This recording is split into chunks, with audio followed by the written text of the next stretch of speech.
अस्सलाम वालेकुम dear viewers इस वीडियो का टॉपिक है हमारा जनरेटर के ओवर करंट की वार्निंग पर कि हमारी ओवर करंट की वार्निंग तो आ रही है लेकिन हमारी इलेक्ट्रिकल ट्रिप या शट डाउन नहीं हो रही।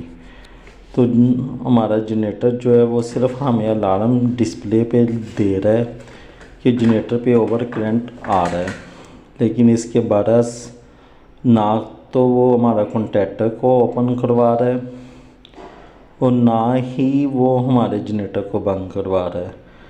तो इस प्रॉब्लम को मैंने फेस किया है और मैंने इसका करंट जो है वो 15 एम्पेयर पे रख के इसको मैंने टेस्ट करने की कोशिश की है ताकि मैं देखूं या कि वाकई ये ओवरलोड पे ऑफ होता है या नहीं होता। कोई दोस्तों ने मुझसे इस पे वीडियो बनाने को कहा था कि सर हमारा जो जनरेटर है ना ओवर करंट का अलार्म दे देता है, लेकिन जनरेटर ना तो हमारा लोड ऑफ करता है और ना ही जनरेटर को बंद करवाता है, जिस वजह से हमारा जो है आगे फ्रीक्वेंसी या हमारे वोल्टेज वगैरह से हमारा जनरेटर जो है वो डिप ले के बंद होता है। हालांकि हमारा इलेक्ट्रिकल ट्रिप होना चाहिए प्रॉपर। तो ये आप देख सकते हैं जनरेटर ओवर करंट तो शो कर रहा है 11 बाई के 30 मिनट पे।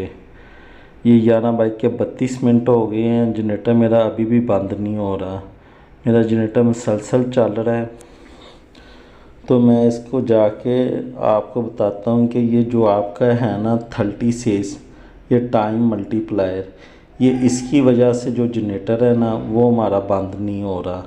तो मैं इसको अभी ये कम करने लगा हूँ, हालांकि इसको किसी ने भी आज तक मेरे ख्याल में नोटिस नहीं किया होगा। तो ये मैं 2 पे इसको करके अब मैं इसकी वो सेव करूँगा पहले फ़ाइल को।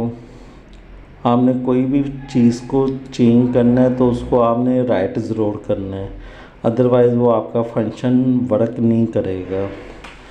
तो मैंने ये जो टाइम मल्टीप्लायर है इसको मैंने 2 कर दिया है और नीचे मैंने एक्शन पे इलेक्ट्रिकल ट्रिप कर दिया। ट्रिप पहले भी मेरी थी लेकिन वो टाइम 36 होने की वजह से ये तकरीबन कोई 50-60 मिनट के करीब जा रहा था, फिर जाके ये इसने कहीं बंद होना था 1 घंटे से ऊपर जाके।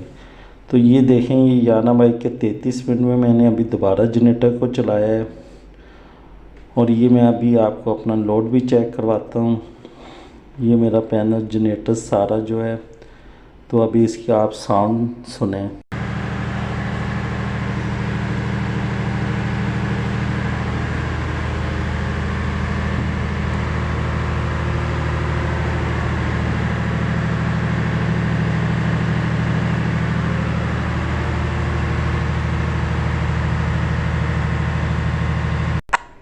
तो अभी बस मैंने जनरेटर पे अभी लोड डाल दी है और उस रेंज से मैंने ज़्यादा लोड कर दी है जिस रेंज पे मेरे जनरेटर को ओवर करंट पे बंद होना चाहिए।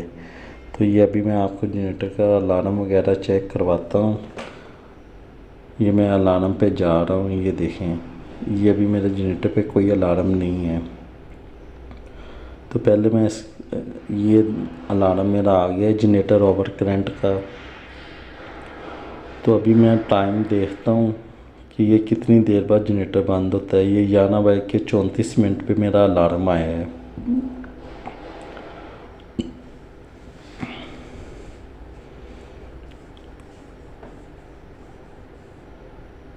ये देखें जनरेटर मेरा ऑन कंडीशन पे है, ऑटो पे है। ये मैंने इसको सिस्टम से जनरेटर को ऑपरेट करवाया हुआ है। तो अभी हम जाके इसको दोबारा देखते हैं। टाइम हमारा 11:35 हो गया, 11:34 पे मेरा जनरेटर का ओवर करंट का अलार्म आया था। ये देखें ऊपर ये अलार्म शुरू हो गया है, जनरेटर मेरा लोड ऑफ हो चुका है और जनरेटर कूल डाउन पे चला गया है। अलार्म कूल डाउन, ये टाइमिंग अब पूरी होने के बाद मेरा जनरेटर जो है वो ऑफ हो जाएगा।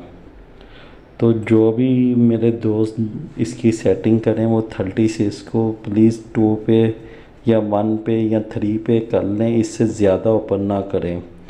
वरना आपकी जो करंट की है cool down safety over current की वो आपकी जो है ऑपरेट नहीं होगी और जनरेटर आपका ओवर करंट पे कोई लॉस भी हो सकता है। तो इस वजह से अपने आप ये केयर करें और वीडियो को प्लीज़ ज़्यादा से ज़्यादा लाइक शेयर करें, चैनल को सब्सक्राइब करें, दुआ में याद रखें। तो अभी ये अलार्म आपका कूल डाउन की तरफ जा रहा है और ये अलार्म स्टॉप होने के बाद ये देखें स्टॉपिंग का आ गया ऊपर टाइमर, जो कि ऊपर से ऑयल प्रेशर का भी आ गया और ये इंजन एट रेस्ट पे जा चुका है। तो आपका इंजन जो है वो अब बंद हो चुके हैं। अब हम इसका अलार्म चेक करते हैं, जो कि पहले हमारा अलार्म आ रहा था वार्निंग पर। अब देखते हैं कि अब इसके अलार्म पे क्या शो हो रहा है। ये देखें वीवर, ये जनरेटर ओवर करंट, अब अलार्म जो है वो इलेक्ट्रिकल ट्रिप अलार्म पर आ गया है और हमारा जनरेटर जो है वो भी बंद हो चुका है। ये जनरेटर ओवर करंट का हमारा अलार्म आ रहा है और नीचे इलेक्ट्रिकल ट्रिप लिखा आ रहा है, जबकि पहले यहाँ पे सिर्फ वार्निंग लिखा आ रहा था। तो अभी मैं इसको रीसेट करने लगा हूँ, तो ये मेरा जो है अलार्म यहाँ से रीसेट हो गया है।